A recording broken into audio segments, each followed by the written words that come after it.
futuro da Europa, eleições na Grécia, eleições também em França, com resultados surpreendentes, nomeadamente no caso da Grécia. São temas para analisar hoje com Nuno Gaioso Ribeiro, Paulo Marcelo e também Tomás Vascos. Agradeço aos três a vossa presença. Nuno, obrigado, bom dia. Que primeiro comentário a estas eleições na França? Já vamos à questão grega. Bem, acho que há vários comentários. O primeiro é uma derrota histórica de Sarkozy, principalmente porque se tratava de uma renovação do mandato e, portanto, de algo inédito em termos da história política francesa. Em segundo lugar, e este parece-me o facto mais relevante, há um risco enorme de se ter alimentado uma esperança com as promessas que François Hollande faz, que depois vai ser frustrada porque não são concretizáveis, pelo pragmatismo, enfim, da gestão política cotidiana. Diz às vezes que as campanhas se fazem em poesia e que depois se governa em prosa. E aqui há um risco enorme. A palavra mais falada foi de mudança, muito mimético daquilo que fez Obama quando conquistou o poder nos Estados Unidos, e de facto as promessas eleitorais de François Hollande assumem alguns pressupostos, que são pressupostos, de certa maneira, disruptivos com aquilo que tem sido a prática em termos da União Europeia nos últimos 3, 4 anos. Obviamente que há aqui alguns sinais positivos, porque isto vai alimentar uma nova esperança e vai obrigar alguns países a terem uma reconfiguração da sua posição estratégica e ideológica no contexto da União Europeia. É, para mim, por exemplo, significativo e interessante, quer a chanceler Angela Merkel ter convidado imediatamente Hollande para fazer uma visita a Berlim, quer se começar a falar no âmbito da agenda europeia de uma agenda de crescimento e de uma agenda de emprego que certamente foi impulsionada pela forma como Hollande alimentou a perspectiva de ganhar estas eleições. E, portanto, eu acho que estes são os dois fatores assim de fundo. Acho que agora há algumas coisas mais de pormenor que vale a pena detalhar, mas são as duas questões de fundo. E há uma terceira, enfim, um comentário genérico que aproveita também às eleições gregas, que é, obviamente, hoje em dia, os cidadãos sentem uma desesperança, portanto é ao contrário, sentem alguma frustração pelo estado das coisas, revêem nos governos muitas das causas que levam a esta crise e tendem a penalizá-los por toda a Europa. E, portanto, as consequências depois do nascimento de pequenos grupos políticos ligados a movimentos mais radicais ou de contestação, é normal que aconteça, e o caso francês também se insere nessa tendência europeia. Paulo, a grande questão é saber agora se François Hollande consegue ou não implementar o programa com que ganhou estas eleições e se os mercados o vão permitir mais do que a Alemanha. Exatamente, como dizíamos há pouco, mais uma vez o governo em funções é penalizado, neste caso o presidente, enfim, também que esfiava na prática o governo francês nos últimos 5 anos, e esta situação difícil na Europa e na França teve reflexos eleitorais e Sarkozy perdeu, enfim, de uma forma tangencial, mas perdeu as eleições em França. Agora, do outro lado, havia um candidato socialista muito, enfim, com uma retórica política muito generosa, que falava de mudança, que falava de crescimento, que falava de emprego, mas a grande questão é essa, é saber como é que se chega lá, porque todos os políticos querem crescimento, querem emprego, a questão é saber como é que lá se chega. E saber se a atual conjuntura europeia, como dizia o Rui, vai ou não permitir mais despesa pública, mais investimento público para se alcançar, enfim, segundo essa via socialista, mais crescimento e mais emprego. Parece-lhe minimamente credível essas propostas, nomeadamente de descer a idade da reforma, aumentar o investimento público, que foram feitas durante a campanha? A proposta da descida da idade da reforma não é para toda a gente, é só para quem tem, penso, mais de 41 anos de trabalho, mas mesmo assim parece uma proposta bastante irrealista. É uma proposta em contraciclo, apesar de tudo. Em contraciclo, tal como a contratação de 60 mil professores, de mais polícias, enfim, as contas foram feitas e isso implicaria uma despesa pública que, enfim, que neste contexto e com o Pacto Orçamental, eu sei que a França ainda não assinou este novo tratado europeu, mas o Pacto Orçamental, enfim, com as metas exigentes de déficit de dívida pública, penso que não permitirá, na prática, a aplicação destas medidas. E, portanto, a questão, mais uma vez digo, a questão não é quais as políticas, mas mais como concretizar essas políticas. E isso é o que vamos saber daqui a uns meses. Já no início desta manhã de segunda-feira, a Standard & Poor's veio dizer que para já não mexe no rating da República Francesa, paga para ver eventuais alterações só mais para a frente. Tomás Vascos, esta diferença de apenas 3,12%, praticamente, entre Nicolas Sarkozy e François Hollande, é significativa ou depois de se ganhar umas eleições isso já não conta? depois se ganha as eleições já não conta.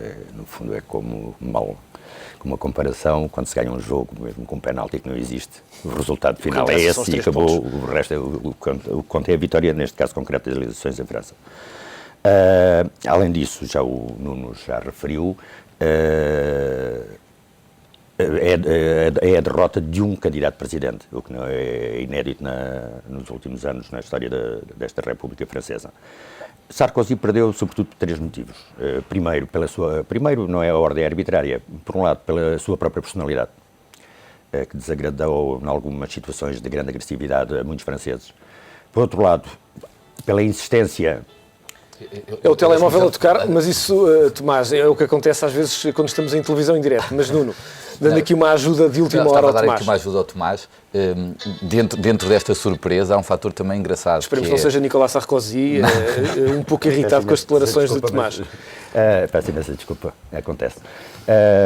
Por outro lado, a política de austeridade que está a penalizar muito, sobretudo a classe média francesa, como nos outros países, como a Espanha, Portugal, a Grécia, etc.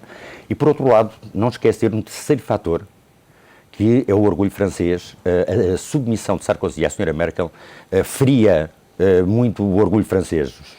Os franceses têm muito a fama de chauvinistas e esta componente não é desprezar algum orgulho francês ferido, na medida em que Sarkozy foi sempre derrotado, entre aspas, nas suas reclamações junto à Sra. Merkel, e a Sra. Merkel sempre conduziu o Sr. Sarkozy para todo o lado, para onde quis.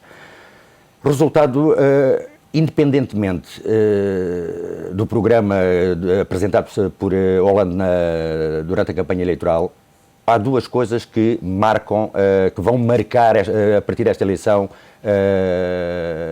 o futuro da Europa e o que se vai passar, independentemente dos mercados.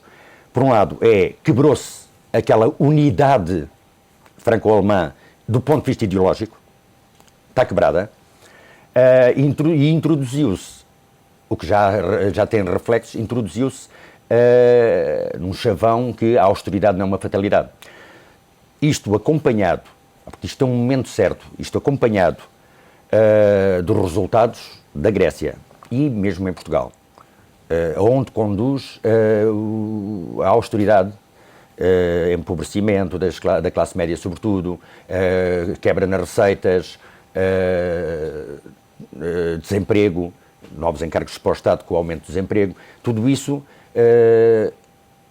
conduz a um beco sem saída, e é a própria União Europeia, a Comissão Europeia já diz que tem que se prolongar o tempo dos déficits, do controle orçamental, a Sra. Merkel veio dizer que é necessário potenciar o Banco Europeu de Investimento. Portanto, há um conjunto de sinais que, por um lado, têm origem na situação concreta em que a Europa está a avançar pelas medidas de austeridade sobre a austeridade, e, por outro lado, tem a vitória de Hollande. Mas há também um perigo, de este aliviar da austeridade ser uma desculpa para não fazer as reformas. Enfim, a França é um país que tem também uma situação económica e financeira e mesmo social complicada. É talvez o país europeu onde o Estado tem uma presença mais forte na economia e na sociedade. 56% da despesa é despesa pública, é o Estado presente naquela economia e, portanto, eu espero que isto não seja também um pretexto, uma desculpa para adiar as reformas. Aliás, Hollande quase não falou, enfim, foi eleito com um programa bastante genérico, bastante vago, e não falou quais as reformas que queria implementar. E, portanto, eu penso que é essa grande interrogação, saber o que é que ele vai fazer, vai ou não continuar. Paulo, eu acho que o risco maior até nem é esse, ou seja, porque enfim, estou como o Rui sobre a Mudas ou sobre a Standard & Poor's, que é pagar para ver. Esse vamos ver. O risco maior aqui é, de facto, aquilo que dizia o Tomás, de a austeridade não é uma fatalidade, disso se vir a revelar que não é necessariamente verdade. Ou seja, as pessoas criam uma expectativa que provavelmente aqui não tem condições condições de ser cumprida e é uma expectativa muito elevada. E os franceses, curiosamente, do ponto de vista de ordenação e de paz social e de contestação, não são propriamente os portugueses, estão no centro da Europa e são bastante mais ativos na defesa dos seus direitos e na forma como exercem os seus direitos cívicos e as suas reivindicações sociais, e há aqui uma dose de frustração latente que pode surgir quando se criam estas expectativas, que é, de facto, perigosa. Mas as expectativas criadas por François Hollande. Sim, claro, não tenho dúvidas nenhumas disso. Ou seja, o que o Nuno está a querer dizer é que se estas expectativas não forem atingidas, digamos assim, satisfeitas, poderá haver aqui, digamos, uma situação instável. Claro, porque, enfim, eu acho que a linha que traçou a Hollande tem uma parte positiva, que é, de facto, toda a gente anda cansada e toda a gente anda de atenções não concentradas. Hollande apontou uma luz ao fundo do túnel, basicamente. Claro, na outra agenda que é necessário desenvolver em paralelo com esta. Só que a questão é, de facto, é uma linha muito fina. Como é que se entra? Como é que se faz? Qual é a outra agenda? É uma agenda de emprego, é uma agenda de crescimento, é uma agenda económica. São objetivos. A questão é como é que se chega lá. Mas nós já falámos aqui, por exemplo, é lamentável ou é triste que a União Europeia fale de concertação de um conjunto de políticas, e falamos de políticas monetárias, de políticas financeiras, de políticas cambiais, e nunca falámos, por exemplo, de políticas de coesão social, que eram um campo onde havia um espaço para a União Europeia também intervir.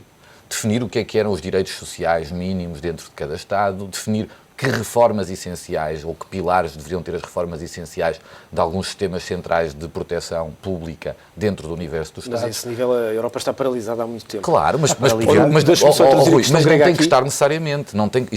Isso é que não é uma fatalidade e não é um custo fazê-lo. No atual quadro institucional é Paulo, muito complicado. Deixa-me só acrescentar aqui a questão grega. Os valores que estão a ser avançados pelas agências internacionais, também pela BBC, dão conta de que a coligação a Nova Democracia PASOK terá perdido a maioria. Perderam, aliás, de 77% em 2009 para 34%. Aparece o partido de extrema-esquerda, o Syriza, com 16,7% e depois os neonazis com 7%. O que é importante reter, penso eu, é que este partido de extrema-esquerda passa, de esquerda radical, passa para a segunda força mais votada e há claramente aqui o PASOK e a Nova Democracia perdem a maioria no Parlamento, o que vai obrigar a uma reconfiguração completamente diferente daquilo que é o Parlamento grego.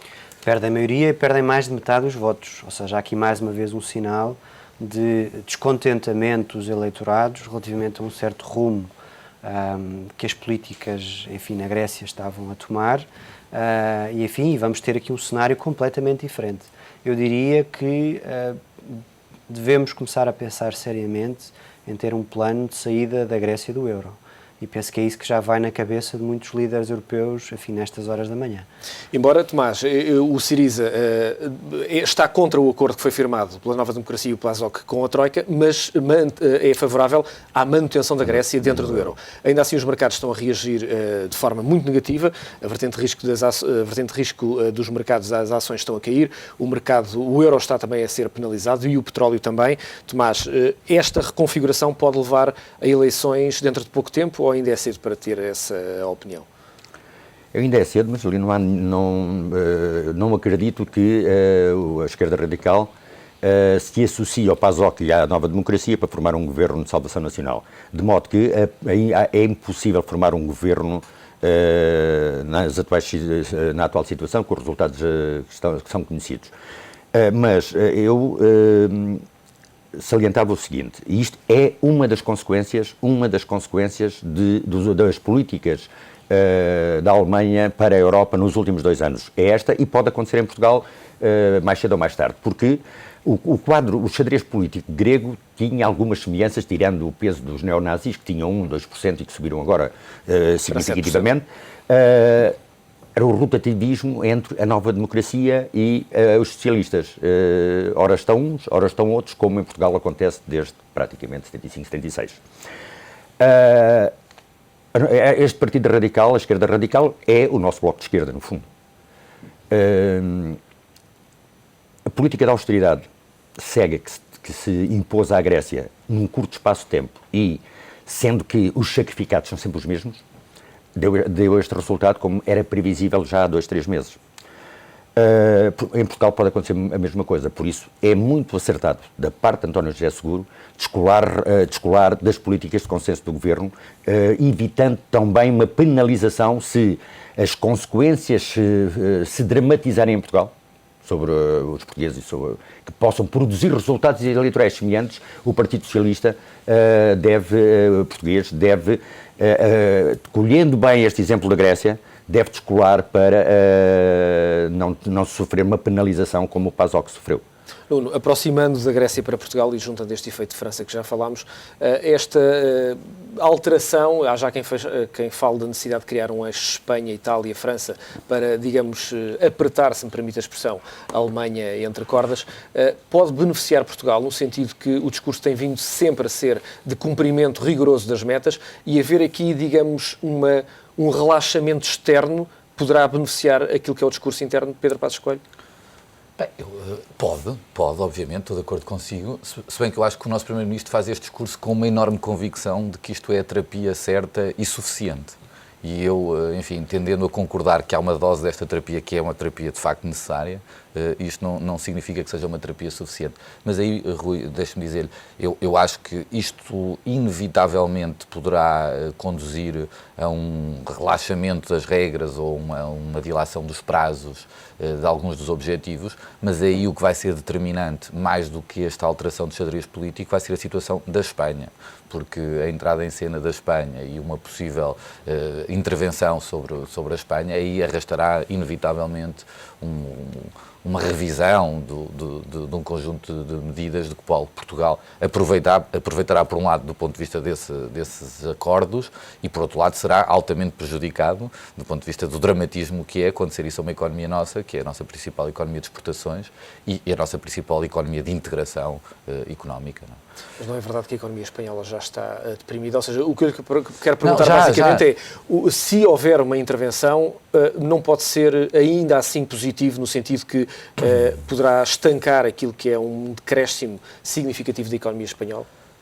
Sim, sendo que, no fundo, eu se calhar não me exprimi bem, mas a dizer, a situação espanhola neste momento é tão grave que a decisão sobre isso vai ser muito mais rápida do que os efeitos da dilação dessas medidas na nova reconfiguração política. E, portanto, a política aí vai demorar algum tempo que os mercados, esses sim, não vão esperar e, portanto, eu acredito que uma decisão sobre alguma intervenção sobre a economia espanhola seja de mais curto prazo do que a ação de mais longo prazo dessas medidas de natureza mais política. Paulo, juntando estas peças todas. Eu acho que a situação espanhola pode nos fazer aprender muito. Por um lado, Zapatero, durante muitos anos, falava de crescimento e emprego. E quando sai do governo, deixa um país à beira da recessão e com um emprego, ou com uma taxa de desemprego elevadíssima.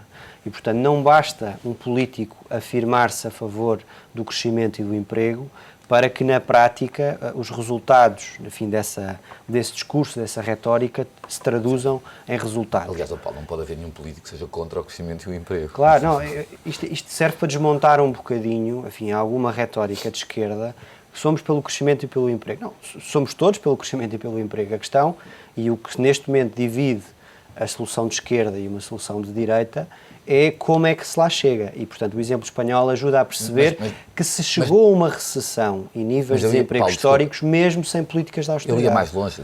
Há uma questão aqui que nem é quase... É uma questão, obviamente, que tem alguns contornos ideológicos, mas é uma questão mais funda, que é saber se uma política estritamente centrada em aspectos de austeridade nos deixa melhor completado esse ciclo.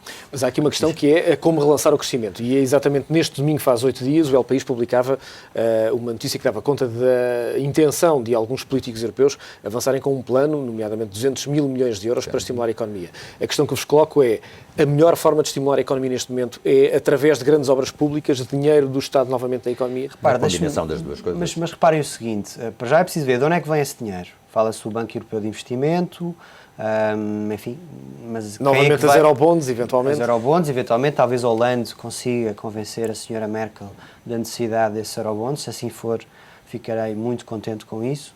E depois trata-se de saber como é que é utilizado esse dinheiro, porque, por exemplo, fala-se de grandes obras públicas. O que vimos no passado é que as grandes obras públicas, enfim, no contexto português, tiveram consequências a nível de dívida pública que estamos agora a sofrer. E, por outro lado, nestes grandes projetos como o TGV, as redes transeuropeias, são grandes multinacionais do centro europeu, portanto França e Alemanha, a beneficiar desses investimentos. Porque são concursos internacionais, são os fornecedores também. E, portanto, é fundamental que os países da periferia, em concreto Portugal, não sejam ingênuos e que, muito bem, já que se vai fazer investimento público, esse investimento público tenha em conta a realidade das empresas portuguesas com uma dimensão que muitas vezes não lhes permite aceder a esses concursos internacionais. Tomás, já nos faltam praticamente 5 minutos e voltaremos certamente a estes temas da Europa da próxima semana, mas este fim de semana ficámos a saber que, e por falar em obras públicas, que o ACP decidiu avançar com uma queixa-crime contra os antigos responsáveis do governo socialista, exatamente pelas obras públicas. Pelos contratos das escutas. Exatamente. Que comentário lhe merece? Não conheço os fundamentos da queixa apresentada ao Ministério Público. O que li foi que há uma suspeita de gestão danosa na formação dos contratos das escutas com os privados. É inédito colocar-se esta questão de uma queixa-crime no exercício de um cargo político de um ministro ou de um primeiro-ministro. É bom que estes casos surjam para criar maior transparência, lá ver o percurso que vai fazer. O Ministério Público até pode mandar arquivar por falta de provas ou qualquer outro desfecho, mas de qualquer modo não é criminalizar a atividade política, atenção. Agora, dentro do quadro legal que temos, com os crimes tipificados inerentes aos titulares de cargos políticos, desde o abuso de poder, a gestão danosa e outros, que se averigue sempre que é bom que se averigue algumas dúvidas que hajam sobre o exercício de titulares dos cargos políticos, como ministros, nomeadamente. Nuno. 3 notas. A primeira é, de certa maneira, o Governo foi responsabilizado por um conjunto de decisões, incluindo essas e incluindo decisões erradas. Segundo, há uma diferença grande entre tomar decisões erradas e decisões de gestão danosa com elementos de culpabilidade, sejam eles de negligência ou de dolo. Isso está por provar e, acima de tudo, há uma linha aí muito perigosa de criminalizar nesse sentido, mas, enfim, se isso existiu, muito bem. A terceira coisa, e essa sim que me parece mais relevante, é um bocadinho o que se está a passar com o Benfica, não é? Que é bom que isto suceda nos momentos em que, de facto, a ação judicial ou este sistema de controle tem um efeito preventivo. Porque dizer, passado não sei quantos anos, agora foi gestão danosa, porque vemos o estado em que está a nossa dívida pública, o nosso déficit e o efeito prático dessas infraestruturas, parece um bocadinho mais adequado. Portanto, eu estava a comparar com o Benfica só porque há um mês e meio ninguém dizia mal de Jesus ou de como a equipa jogava e de repente perdeu tudo e é fácil hoje aparecerem mais críticos. Mas é importante que isso suceda nos momentos corretos e nos momentos em que essa ação tem de facto um efeito preventivo sobre decisões erradas e que esse controle seja feito, evidentemente. Paulo, uma nota sobre esta questão. Isso seria o ideal, haver esse efeito preventivo, mas mesmo assim considero positivo que mesmo passado, enfim, 2 anos, seja feito esse escrutínio jurídico. Enfim, não está aqui em causa uma responsabilidade política, a responsabilidade política foi avaliada nas eleições e o governo socialista de José Sócrates foi fortemente penalizado nas eleições. Está aqui em causa agora uma responsabilidade criminal que tem de ser averiguada. Enfim, há muita ideia em Portugal que as coisas não têm consequências, que não se chega até ao fim e, portanto, não se avalia a responsabilidade individual das pessoas que tomaram determinadas decisões, que neste caso foram dramáticas para o país. Vamos estar 20 anos a pagar... Essas são decisões políticas. Certo. Não confundir. Há decisões políticas que estão erradas, outra coisa é ver aspectos criminais. Gestão danosa, houve algum crime tipificado que então vou ultrapassa o exercício político da função. A opção gastar em obras públicas é uma opção política. A decisão concreta de celebrar certos contratos... Se entregou o amigo, por já exemplo, não é uma decisão política. numa altura em que era mais do que óbvio, como foi, por exemplo, o concurso para a construção de certos troços do TGV... Isso é uma decisão política, não, continua a ser uma decisão naquela política. altura não é só uma decisão política.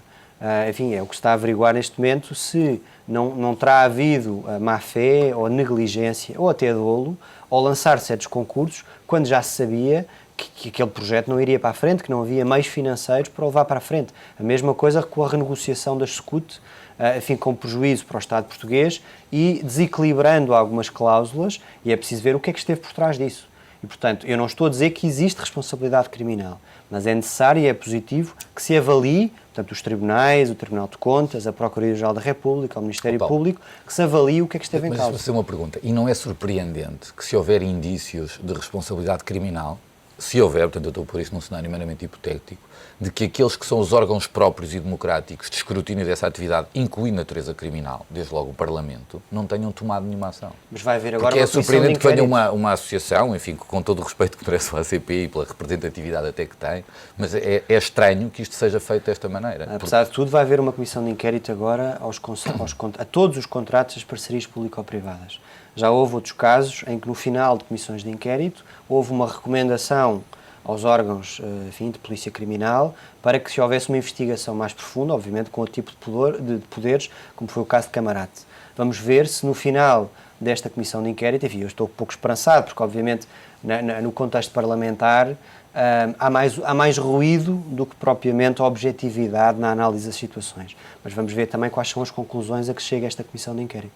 Tomás, não há muito tradição em Portugal das comissões parlamentares chegarem a grandes conclusões nestes casos. Não, aliás, exatamente o que o Paulo estava a dizer, há um forte ruído mediático que muitas vezes norteia e conduz os trabalhos da Comissão mais do que uma investigação. Além disso, provavelmente não há meios suficientes para sustentar uma investigação séria tipo judicial. Sim, de modo que o resultado final é sempre muito mais político do que de investigação criminal. Mas deixa-me só dar uma nota aqui. Quando eu digo que, digamos, os parlamentares têm também uma função de supervisão e de fiscalização da atividade executiva, também incluo nisso não só a parte interna orgânica, como também a parte de denunciar aos órgãos de polícia criminal factos que tenham conhecimento, e a informação que têm é muito maior. E o escrutínio que fazem é muito mais rigoroso tecnicamente, não é? E, portanto, não é obrigatório, não tem que ser necessário que essa atividade de escrutínio feita pelos grupos parlamentares seja feita através de comissões de inquérito. Portanto, se tiverem conhecimento de factos, e eles conhecem os contratos, e muitas vezes conhecem previamente, e conhecem a forma como são feitos os concursos, etc. Se isso acontecesse, havia aí uma obrigação, um dever de ação e de denúncia por parte dos grupos parlamentares. Só uma notinha, é positivo, mas não permitir nunca que se resvale para uma ideia completamente errada, que é a criminalização da atividade política. Claro, claro. Atenção. Até porque, obviamente, ceder implica escolhas e essas escolhas têm uma avaliação própria no dia das eleições. O Conselho Consultivo que regressa de hoje a 8 dias com Paulo Marcelo, advogado, Tomás Vasques também, advogado, e Nuno Guedes Ribeiro, economista.